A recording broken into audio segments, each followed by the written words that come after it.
Present.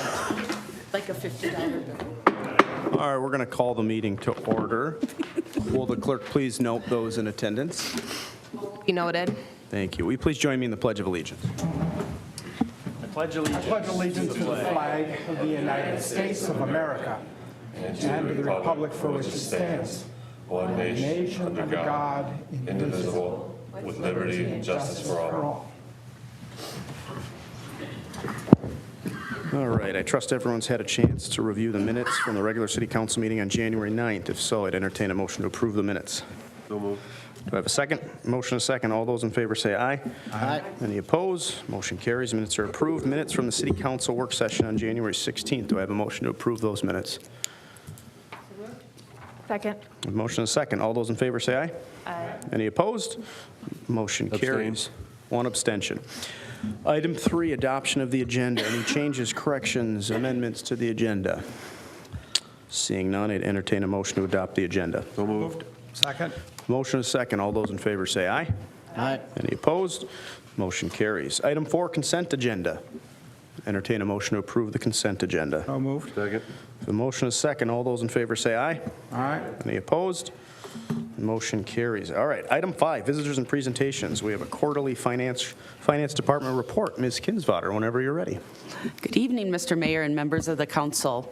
I'm here to give you an update on our unaudited financial statements for the year ended December 31st, 2023.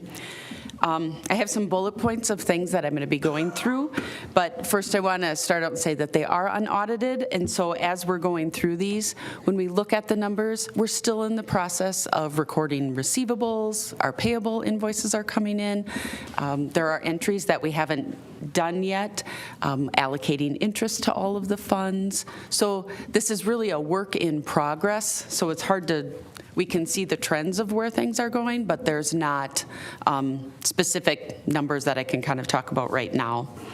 So these will change. We're beginning our audit process tomorrow. The auditors will be out to do one-day field work for a little bit, and then they'll be back in March. So like I said, we're continuing to work on that. We experienced some supply chain challenges still that will require some of our projects that were budgeted for 2023. We'll need to move the funding to 2024 so that when the items come in, we'll be making the payments for those. So on some of these, when you look that the expenses might be down, some of that is because we have the item is placed for order, we just haven't received it and paid for it yet. So that will be coming. In the general fund, we have not received our final property tax payment. We receive our property taxes 3 times during the year. We get a payment in July.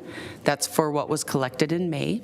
We get a payment in December. That's for what was collected in October. And then we get a final smaller payment in January, and that's everything that they've collected from when they paid us in October to the end of the year. So when we look at the taxes, we haven't received all of those yet. The 2023 permit revenues are higher than our revised budget.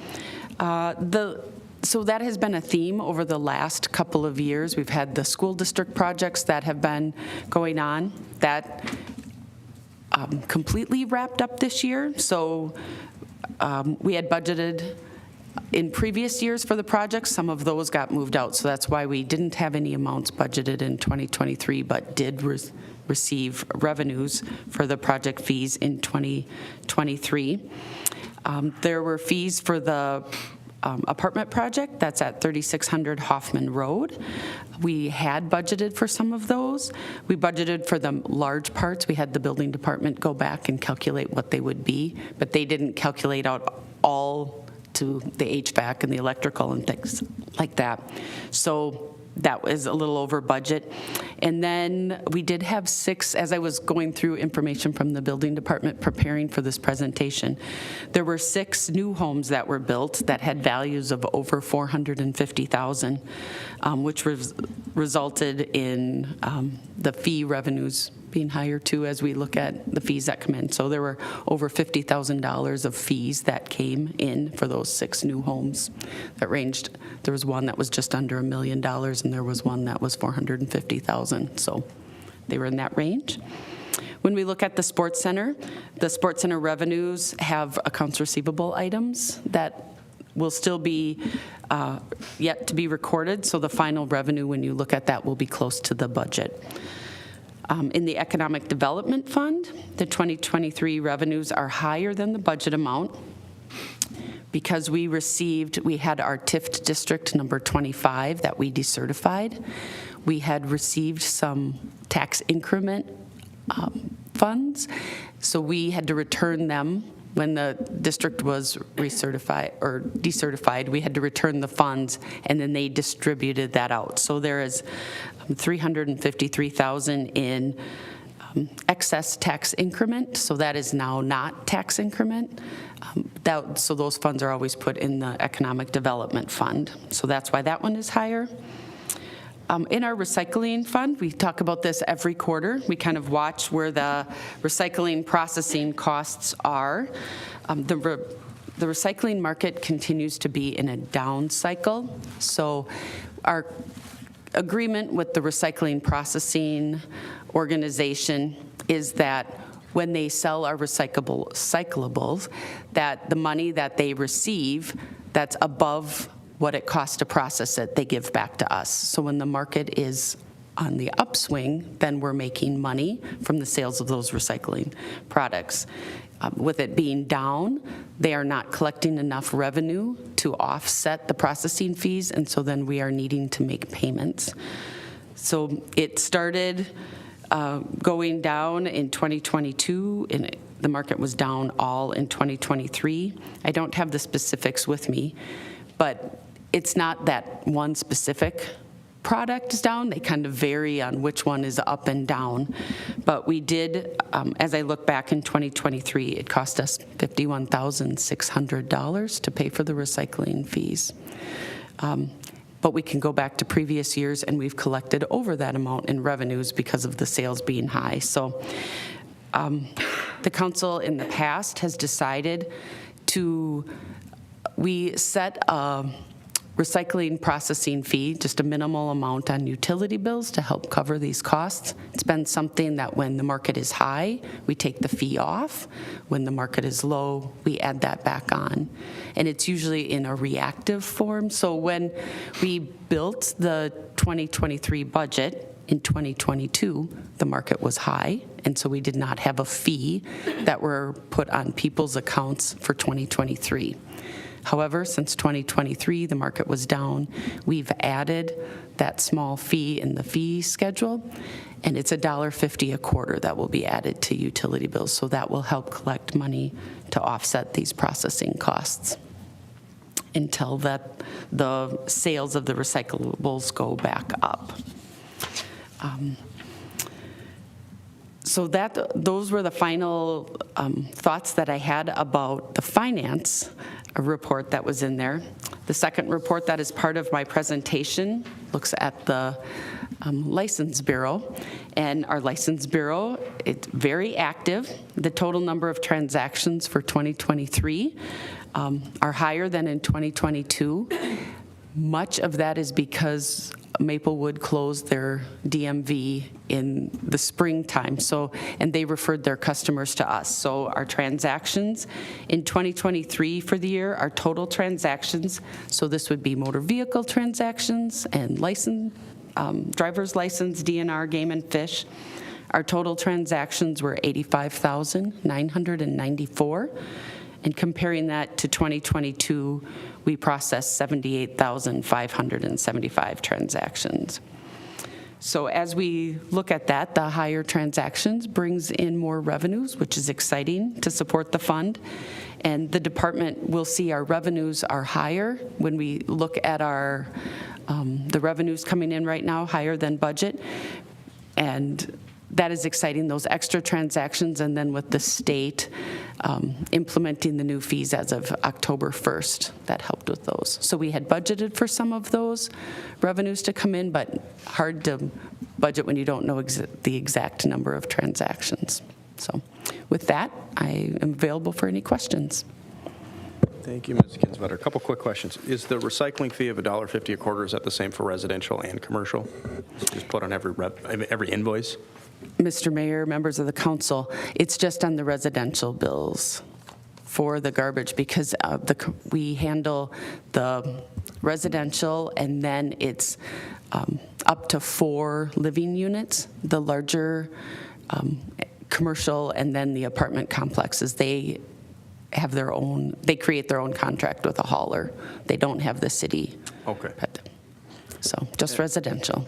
And so the increased volume of transactions for the License Bureau, have we been able to absorb that based on current staff levels? Have we incurred additional costs? Because the revenues are great, but are we taking on operational costs to accommodate that? Are the current workers being overtaxed? Can you expound on that a little bit? Mr. Mayor, members of the council, at this point, I think we are doing well. We're helping. There are times that their lines might be a little longer, but they're not the length of the lines that they were in previous years when we were having the driver's license and kind of getting into those new driver's license with the real and enhanced ID. So the lines go pretty fast. We kind of watch them, and it might be about 10, 15 minutes that people will typically be, unless you come in on a Monday or Friday right at the end of the month. Then the lines might be a little longer. We've added, when we've had some full-time positions that have left, we've created 3 part-time positions, so that's really helped us ensure that we have staff in the office available to help the residents. So at this point, we're not incurring extra costs. I think it's going well. Okay. And then last question, having had a quarter's worth of the increased fees that are set by state statute, do we have some indication of whether or not that increase is enough to kind of shore up that deficit that we were experiencing? Is it working? Is it too early to tell? What can you say about that? Mr. Mayor, members of the council, I think it's helping. Any extra fees that come in are definitely helping us. We had hoped that it would be a little bit more. It's not quite what it would be, but I think that it's going to help us shore that up.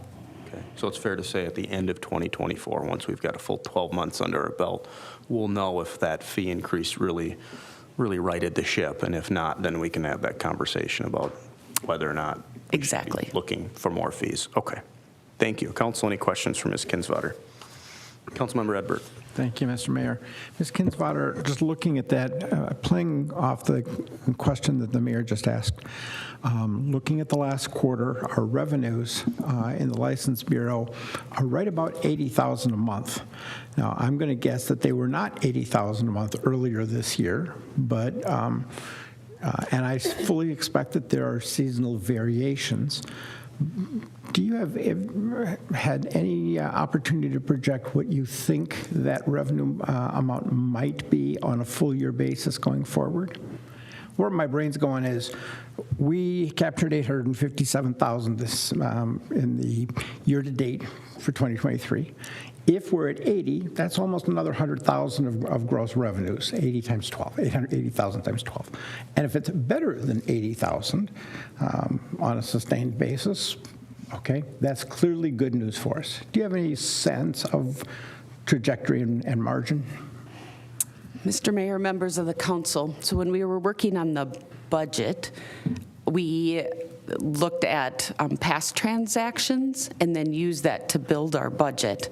I haven't had an opportunity at this point to go back and see how close we were, because I had made an estimate for October, November, and December. Mm-hmm. So I need to go back. We don't have, I haven't had an opportunity to go back and compare those to see how close my estimates were, to see maybe the estimates of our transactions are higher, and then we would be getting more revenue again in 2024. Mm-hmm. Okay. We'll just wait. Thank you. Okay. Council, any other questions for Ms. Kinsvater? All right. Thank you very much for the report. Item 6, public hearings. We have nothing scheduled. Item 7, unfinished business. Second reading of an ordinance amending the zoning code regarding notice and voting requirements. Mr. Lindahl. Thank you, Mayor and members of the council. This, as you mentioned, is the second reading of a zoning code text amendment that's related to the notice and voting requirements for zoning amendments and plan unit development applications. We really, as we talked about last time, presented this as a housekeeping kind of item initiated by staff to bring the zoning ordinance regulations in line with the requirements of the city charter and state law. Staff has worked with the city attorney, and the city attorney has provided a memo recommending that we also make these changes to be consistent with state law and the city's charter. What these changes would do would, again, change the approval voting requirements from a supermajority or a 4/5 vote to a simple majority, and that's a 3/5 vote. That applies to all rezoning applications except for those that would propose to change residentially zoned land to commercial. There is still a standard in state statute that requires that to be a supermajority, and our revised code reflects that. The Planning Commission held the public hearing and reviewed this in November. That produced no comment, and the Planning Commission recommended approval. The council reviewed this at a first reading back on January 9th and recommended that we bring it back tonight. So after conducting a second reading and answering any questions that the council may have, staff is recommending approval of adopting the proposed ordinance as it's presented, and then also approving the accompanying resolution that would allow publication of that ordinance by summary and title. And with that, I take questions. Thank you, Mr. Lindell. Question for our city attorney. So this is a pretty simple housekeeping matter right now where our ordinance is not in parity with both the charter and state law, but we certainly could amend the charter as a matter of public policy. How would that relate to state law? Would we as a home rule charter city have the latitude within the state statute, if we so chose down the road, to revert back to requiring a supermajority for these kind of decisions? So, Mr. Mayor and Council, good question. The Attorney General's opinion, you may have remembered I referenced earlier, related specifically to the amendment provision that used to require a supermajority vote. Then they amended the statute to only require that simple majority vote. The Attorney General opinion that came out after that, where a charter city asked, we have a higher vote requirement in our charter, how do these two reconcile? The AG opined at the time that the statute preempted both the ordinance that had a higher vote requirement in it, as well as the charter provision. So I think, unless you want to disagree with the Attorney General's opinion, which is not out of the sake of possibility, but I think with respect to amendments, I think you need to stay aligned with the statute. I didn't look at this specifically, but my recollection, well, in fact, I did look at this back when this issue came up some months ago. There is not a similar statutory voting requirement for PUDs, so I think you do have some flexibility there to carve out for yourself through your charter how you think you should treat those as a city. So I think that there is some flexibility there for PUDs, which I know was the question that came up at the first reading. So I do think you have some flexibility there. If it came to the amendment language, I'd say best not to try that. Okay, thank you. Okay, so council, on the heels of that, I know there's some talk at the first reading that maybe as a matter of policy we want to revisit that, which I'm open to, but that's not what's before us today. What's before us today is kind of a housekeeping matter. What would we like to do with this? I would entertain a motion to approve the ordinance. Move to approve. Do I have a second? I'll second it. Any further discussion on this? Seeing none, all those in favor say aye. Aye. Any opposed? Motion carries. The ordinance passes. We also have an accompanying resolution. I would entertain a motion to approve that resolution. So moved. Second. I have a motion, a second. Any further discussion? Seeing none, all those in favor say aye. Aye. Any opposed? Motion carries. That resolution passes. Mayor? Yes, please. Point of information, it's like, okay, thank you. Your discussion with the city attorney regarding the discretion that we may have regarding PUDs is something that I am interested in pursuing. I think a couple other voices at our last meeting indicated an interest in at least discussing. Do you have a preference? Well, given that some members have expressed that interest, do you have any guidance for us on when you would like to receive that kind of suggestion, or what process we might use for either study or whatever?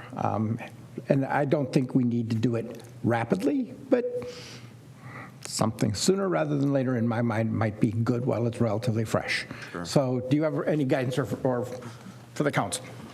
Well, I'll defer to Mr. Lindahl in a minute, but I'm open to whenever. If it's important to the council, then we'll bring it before this body and do what we need to do. Mr. Lindahl, did you have a comment on that?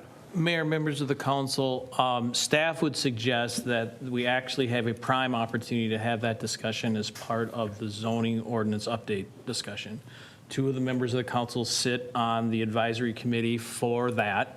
And if it's the pleasure and consensus of the council, we can certainly, add that specific item to, as a discussion point. I can tell you that as we're working with the consultant team, discussion of our PUD process and how it works will be part of the zoning ordinance update. And so it would be very easy to just fold into that discussion, then also a recommendation or some feedback from that group about the voting standards for PUDs as well.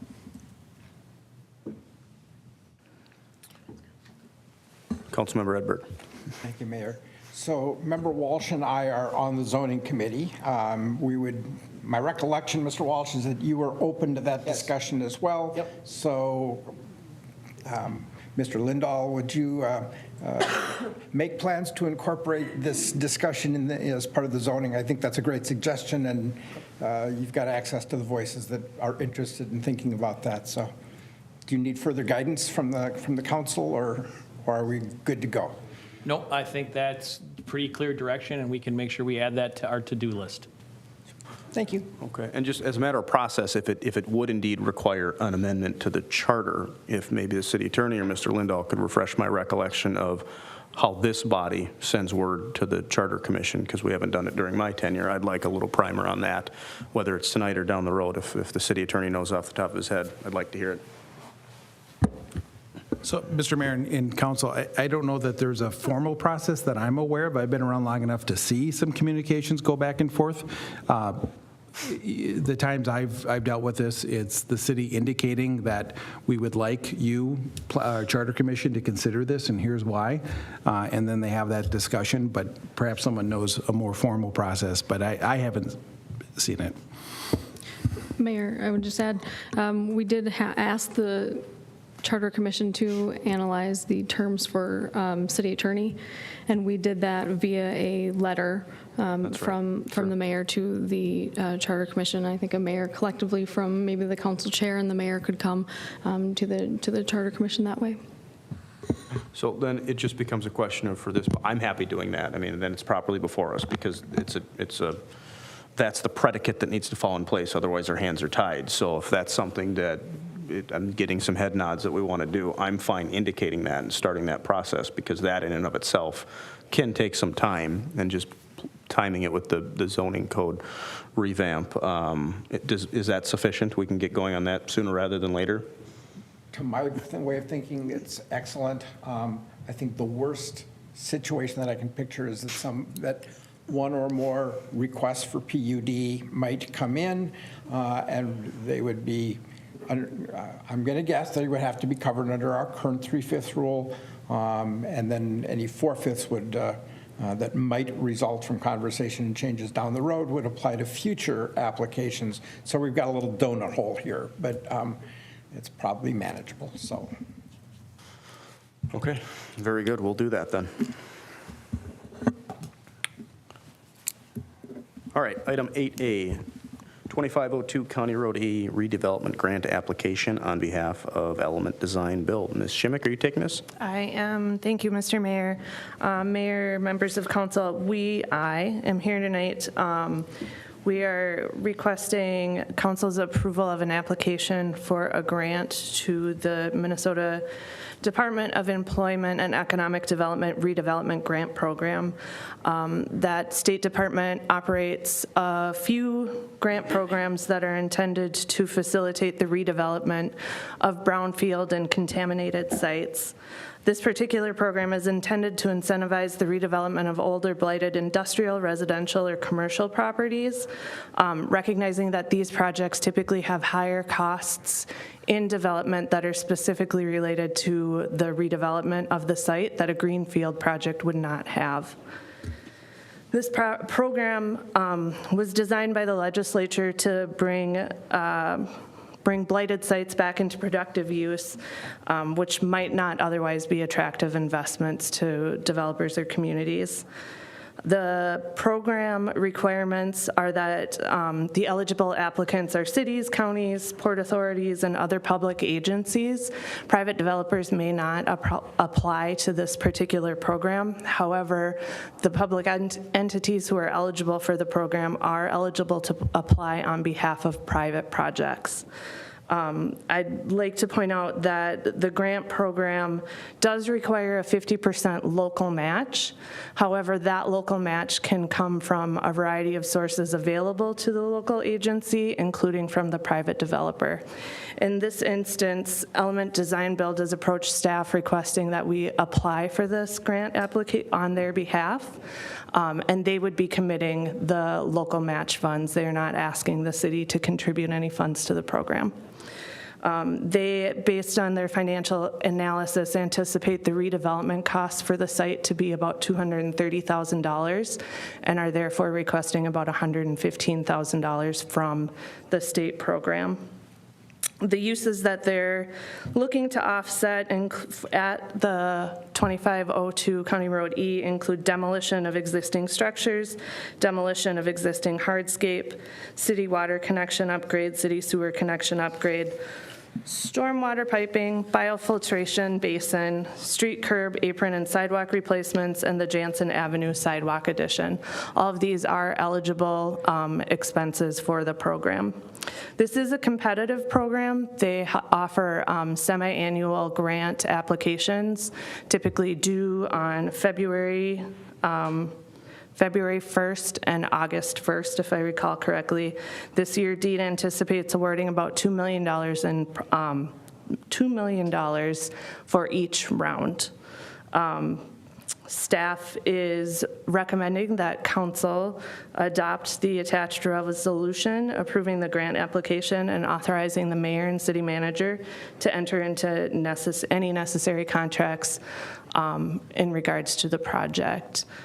And with that, I will stand for questions, and also Ryan McMillan is here on behalf of the developer to answer any questions council may have of him. Thank you, Ms. Schimmick. So just so I have this straight in my head, bottom line is it doesn't cost the city anything. We're standing in as a pass-through to help a developer build a project that the council's already approved in the first place. Is that about it? Yes, there are some it does require some administrative time on staff's part. However, I've reached out to a fellow metro area community, and really we can structure it so that that time is minimal. So from a staff time standpoint, we're not overly concerned about that. We're certainly well suited to manage that, absorb it, and it's not a concern. Mr. Mayor, members of council, no, I do not have concerns about the time commitment. Okay, very good. Well, it seems like a no-brainer to me, but if the council has a thought on it. Approve. I have a motion. Do I have a second? Second. Any further discussion on this? Councilmember Edberg. Thank you, Mr. Mayor. So the additional nuance that I would add to your synthesis is that funds are being used to address high priority issues, including some of our own infrastructure, whether that's sidewalking and upgrades to the sewer system, et cetera. There's a public benefit that is derived from these upgrades as well, and they certainly speak to the interests that were raised in the approval process for the project. So I I don't personally put these in the bucket of subsidy of business. I think there's a public purpose that's being served as well. Any further discussion on this? All right. All those in favor say aye. Aye. Any opposed? Motion carries. The resolution passes. Item 8B, 2024 legislative priorities. Ms. Crawford, are you handling that? I am. Thank you, Mayor, members of the council. So since beginning in 2021, the City Council has annually adopted a legislative priorities agenda. And so tonight we are going to talk about the potential 2024 legislative priorities. At a work session on January 16th, the mayor and city council did discuss, as I said, potential legislative priorities for 2024 and requested that 5 be brought forward for further consideration tonight. So there is a narrative included in the council packet, which further discusses all of these, but just the 5 that are brought forward tonight are supporting legislation, providing funding assistance for building capacity for urban forest management, and meeting the cost of preparing for and responding to EAB. Second, continued funding support for lead water service remediation. Third, support legislation to allow chief law enforcement officers the ability to access the National Crime History Database. Fourth, oppose legislation that would limit or preempt local government zoning authority.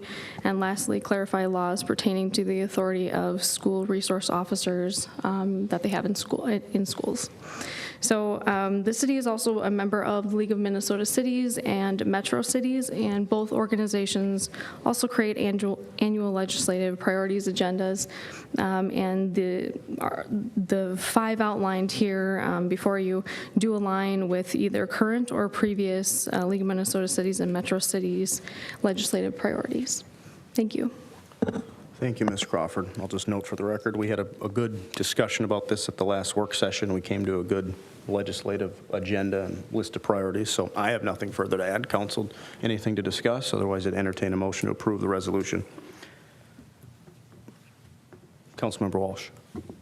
Thank you, Mr. Mayor. I'll move to approve the resolution. I'll second. Motion and second. Any further discussion? And then- Councilmember Walsh. And then just a comment. I mean, I voiced this in the work session. I just want to note I don't love one of the items. It's not enough for me to move to take it off the list or derail the agenda. I'm going to vote for the agenda. But this preempt local government zoning authority, the more I've been thinking about it, the more I don't love our involvement in it. It's really not for White Bear Lake. We're really, as we know, kind of built out. We don't have big developments coming in, big plots of land. A lot of this legislation that this piece of the agenda opposes is things like requiring developers to use stone fronts on their new houses, lot size limits. They have to be a certain size, which requires a large house or leads to a large house. It just leads to a lot of things that increase the cost of housing in Minnesota, which does affect White Bear Lake. The general metro area and state cost of housing going up is not a good thing for us as a city. And then there's one bullet point about increasing funding for state housing programs, which is something that the resolution would support. That's actually counterintuitive. The more the state puts money into programs like that, does not actually bring the cost down. It's a kind of a perverse economic function, similar like child care and other things, where the state puts money into the current system without changing any of the parameters. It actually doesn't address costs. So I don't love this one, but like I said, it's not enough to derail the entire agenda, which I think is really good, and I will help promote it at the Capitol. Very good. Any further discussion on this? Seeing none, all those in favor say aye. Aye. Any opposed? Motion carries, and that resolution passes. Item 9, discussion, nothing scheduled. Item 10, communications from the city manager. Ms. Crawford. I do not have any updates tonight. Very good. All right. I would entertain a motion to adjourn. Second. All those in favor say aye. Aye. We're adjourned. Grab that resident quick. We're staying here. Yeah. Stay here, but we're starting from about 10 minutes.